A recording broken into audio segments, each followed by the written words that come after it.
Dear ladies and gentlemen, there comes a time in your journey where you must decide whether you want comfort now or victory later, whether you're going to chase the spotlight or submit to the shadows, whether you're going to give in to the pressure or rise because of it. Let me tell you something, the grind is not punishment, it's preparation. What you're building in silence today will be the very thing that shouts in power tomorrow. Every drop of sweat, every sleepless night, every no, that you whispered to temptation and yes, that you screamed into the dark when no one was watching, that's what glory is made of. You don't get greatness from wishing. You get it from working when no one's watching. You get it from staying faithful when nothing looks fruitful. You get it from showing up tired, praying broken, and pushing past the pain that most people use as their exit sign. I know it's hard, I know the results aren't showing yet, but don't confuse silence with absence. Just because it hasn't happened yet doesn't mean it's not happening. You are grinding your way into a glory that cannot be stolen, faked, or copied, because you earned it through private sacrifice and consistent obedience. The truth is, some of the most powerful people you admire didn't start in fame, they started in the fire. In the furnace of discipline, in the pressure of obscurity, in the grind that broke them and rebuilt them again, and the glory they walk in now, it's not luck, it's not hype, it's the outcome of years of refusing to quit. So if you're in the middle of your grind and wondering if it's worth it, hear me, yes it is. You are not grinding for likes, for claps, or for comfort. You're grinding because there's a glory on the other side of this that only obedience can unlock. Not the kind of glory that feeds your ego, but the kind that honors your creator, the kind that reflects growth, not just gain, purpose, not just performance. So don't stop, don't settle, don't let fatigue trick you into walking away from what you are called to finish. You may be tired, but you're not done. You may be hurting, but you're still chosen. You may feel hidden, but you are still called. Grind now, glory later, because what's coming is worth every second of the fight it took to get there. 10 key points from the speech. The grind isn't punishment, it's preparation for purpose. True glory is born in private obedience, not public applause. Your effort in silence is setting you up for impact in the spotlight. Faithfulness in obscurity leads to favor in visibility. Don't expect fruit where you haven't first chosen faithfulness. You grow in the grind before you glow in the glory. Tired is not your signal to quit. It's your cue to lean deeper. What you survive in private becomes strength in public. The process feels painful, but it's building power. If you grind now with purpose, you'll walk in glory with peace. Absolutely. Here is a *** long form expansion ** of ***. Key point 1.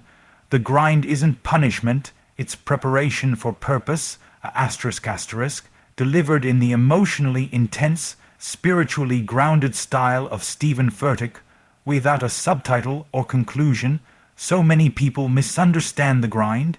They think it's a sign that something is wrong, that if life is hard, if doors aren't opening fast enough, if the spotlight hasn't found them yet, maybe they missed their chance.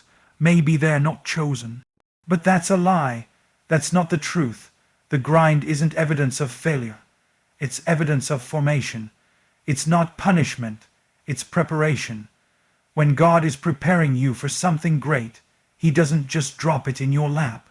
He takes you through the fire, through the furnace, through the midnight hours where you wrestle with your identity, where you fight to keep believing in a promise that hasn't shown up yet. He trains you in the shadows. He stretches you in secret, because if you skip the grind, you'll never carry the glory. If you bypass the preparation, you'll mishandle the purpose. The grind is where God sharpens you, where He humbles you, where He detoxes your heart from everything that would sabotage your future if He gave it to you too soon. That's why you don't feel celebrated during your grind season, because He's not building your ego. He's building your ** endurance ***. He's not trying to impress you. He's trying to ** equip you ***. You see, purpose is heavy. It requires discipline. It requires consistency. It requires the kind of character that doesn't collapse when pressure shows up. And that kind of character isn't formed in the spotlight. It's formed when no one's clapping. It's formed in the lonely obedience, in the moments when you keep showing up even when no one sees, when you keep trusting even when it doesn't make sense. Some of the greatest assignments you'll ever carry are being forged right now, in silence, in frustration, in the grind. That's why it feels so uncomfortable. That's why it feels like a test, because it is. God is measuring how you manage this moment to see if you're ready for the next one. We often pray for platforms, but God says, "Let me prepare your posture first." We want the influence, but He wants to see how we handle inconvenience. We want visibility, but He's asking, can you stay faithful when you're invisible? Because the grind reveals your motives. It shows whether you're committed for applause or for alignment, whether you're showing up to be seen or showing up to serve. And when you commit to the process, not just the results, you prove that you're not just in love with the outcome, you're in love with the asterisk calling asterisk. So no, the grind isn't punishment. It's not punishment for something you did wrong. It's preparation for something you're called to do right. It's the training ground for the warrior, the testing ground for the dreamer, and the proving ground for the leader God is developing inside of you. You're not buried, you're being built, you're not stuck.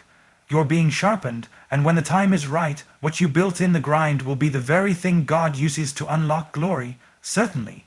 Here's a asterisk long form expansion of key point 2. True glory is born in private obedience, not public applause, written in the emotionally rich, soul-awakening tone of Stephen Furtick, without a subtitle or conclusion.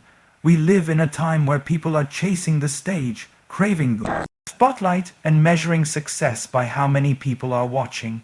But true glory, the kind that lasts, the kind that changes atmospheres, the kind that brings peace to your soul, doesn't begin when people see you. It begins when God sees your obedience in the places no one else ever will. It's easy to obey when the crowd is cheering. When the platform is wide, the lights are on, and the affirmation is constant. But real obedience isn't about what you do when everyone's clapping.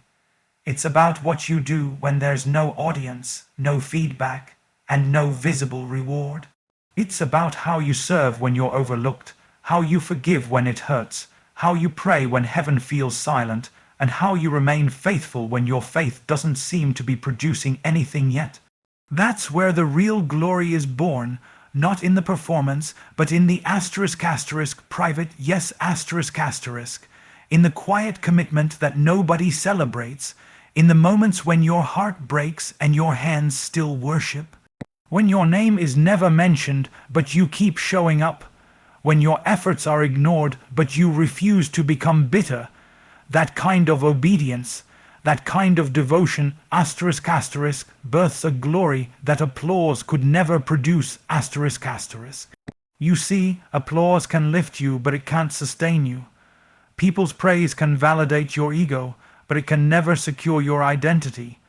That's why God takes you through seasons where your only affirmation is His presence, where your only reward is His peace, where your only motivation is that deep, unshakable conviction, this is what I was created to do, even if no one sees it but Him, and let me be real with you, those seasons will test you. Because you'll look around and wonder, why am I working so hard when no one notices? Why am I giving my all and getting so little in return? But what you don't see is that God is using your private obedience to build something inside you that public applause never could, He's teaching you to serve without needing attention, to give without needing credit, to stand without needing support. That's the kind of person God can trust with glory. That's the kind of vessel that can carry weight without cracking. That's the kind of heart that doesn't chase platforms. It becomes one. Because here's the truth. If the only time you give your best is when someone is watching, you're not living from conviction, you're living for attention. But when you build your life on obedience, you're telling God, I trust your reward more than their recognition. I trust your purpose more than their praise. And when that's your posture, glory doesn't just find you, it flows through you. Not the kind of glory that puts you on a pedestal, but the kind that points people to heaven. Not the kind that makes you famous, but the kind that makes you faithful. So while others are chasing attention, keep chasing alignment. While others perform for claps, keep pressing into character. While others aim for viral, you aim for vital **, because the anointing doesn't come from applause, it comes from obedience. And when your heart is anchored in obedience, the glory won't just visit your life, it will rest on it. Certainly. Here is long, form expansion of key point 3. Your effort in silence is setting you up for impact in the spotlight, written in a raw, deeply motivating, spiritually intense tone in the style of Furtick, without a subtitle or conclusion. There is a sacred weight to the work you do in silence, the kind of effort that gets no applause, the kind of discipline that no one posts about, the late night tears, the early morning prayers, the hours spent preparing for a stage you haven't seen yet. That's the real grind, and while it feels like no one sees you now, heaven sees it all. Because before God puts you in the spotlight, he tests you in the shadows. Before he gives you influence, he watches how you handle obscurity. Not because he's trying to hold you back, but because he knows if the spotlight hits you before your soul is ready, it'll expose you instead of elevate you. The spotlight doesn't make you strong, it reveals whether your strength is real. And the only way to have strength that lasts is to build it in private. You have to learn how to work when nobody claps. You have to train yourself to show up for your calling, even when your calling doesn't look like it's showing up for you. You have to study, rehearse, prepare, pray, not for likes, not for recognition, but because there's a seed of destiny in you that refuses to die, even when the soil feels hard and the harvest feels delayed. That's the tension. You're putting in the work, but seeing no results. You're pouring yourself out, but the doors stay closed. You're doing what God told you to do, but the evidence hasn't shown up yet. And in that moment, the enemy whispers, why are you still trying? No one cares. No one's watching. This isn't working. But don't you dare stop. Don't you dare believe the lie that your silence equals insignificance. Because your silent effort is sacred. Your quiet consistency is building momentum. God is watching how you manage the unseen to decide whether you're ready for the unforgettable. Every seed you plant in private will grow roots before it ever grows fruit. And roots are what give you staying power. Roots are what make you unshakable. Roots are what will keep you standing long after the applause fades. So while everyone else is chasing exposure, you stay rooted Stay committed, stay humble, stay hungry. There will come a moment when the spotlight turns your way, and when it does, you won't have to fake it. You won't have to perform. You won't have to pretend. Because the version of you that's stepping into the light was shaped in the dark. The power won't be new, it'll just finally be visible. The impact that's coming isn't because of some overnight miracle. It's the result of every unnoticed moment you chose to show up anyway. Every time you said yes in the quiet, every time you believed when it didn't make sense, every time you poured into something that gave nothing back. Yet, you see, the spotlight doesn't give you value. It reveals what you already carry and what you're carrying right now.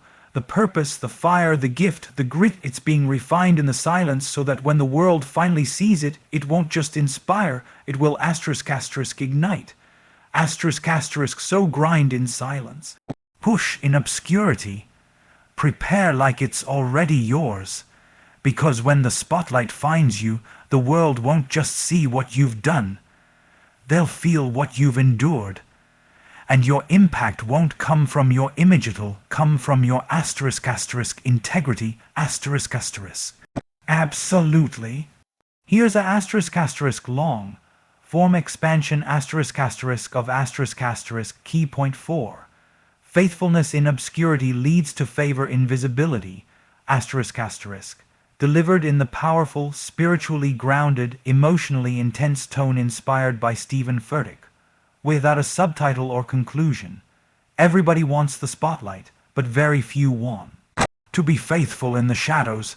Everybody wants to be seen, but not many are willing to be steady when no one's looking. The truth is, the favor you're praying for in public is often unlocked by the faithfulness you're practicing in private.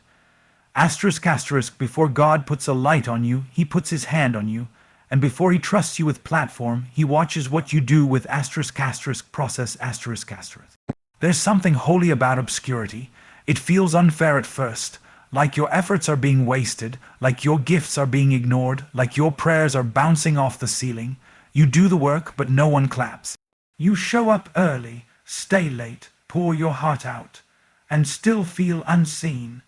But what you don't realize is that faithfulness in those unseen places is forming something in you that success never could.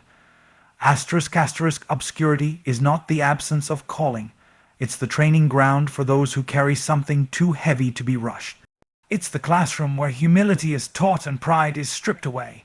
It's the testing ground that reveals whether you're willing to obey without a reward, whether you'll keep building even when nothing seems to be growing. God often hides those he wants to use the most, not to punish them, but to prepare them. He hides them in jobs they didn't ask for, in seasons they didn't see coming, in silence that feels suffocating. But it's in that very hiddenness that he's watching for something most people overlook. Consistency. Are you consistent when no one compliments you? Are you disciplined when no one is depending on you? Can you worship without a stage? Can you serve without a spotlight? Can you be excellent when nobody is clapping? Because that kind of obedience, that kind of quiet endurance, is what heaven calls faithfulness. And God always rewards faithfulness with favor. When you're faithful in the field, God will call you to the palace. When you're faithful with the few, he'll trust you with the many. When you show up in obscurity like it's the main stage, God will elevate you in due season. Not because you chased the promotion, but because you proved you could handle it. You don't need to force open the door. God's watching the whole way. You don't need to post your progress to feel validated. God sees the seeds you've been planting, and in the right moment, in his perfect timing, he will release favor so undeniable it won't need an explanation. People will call it sudden, but you'll know it wasn't. You'll know it was years of showing up, years of saying yes when it would have been easier to quit, years of trusting when you had no evidence. And when that favor comes, it won't just elevate your platform, it will reflect the integrity of your process. Because the glory that lasts is always built on a foundation of quiet faithfulness, the kind that's not driven by applause but rooted in obedience.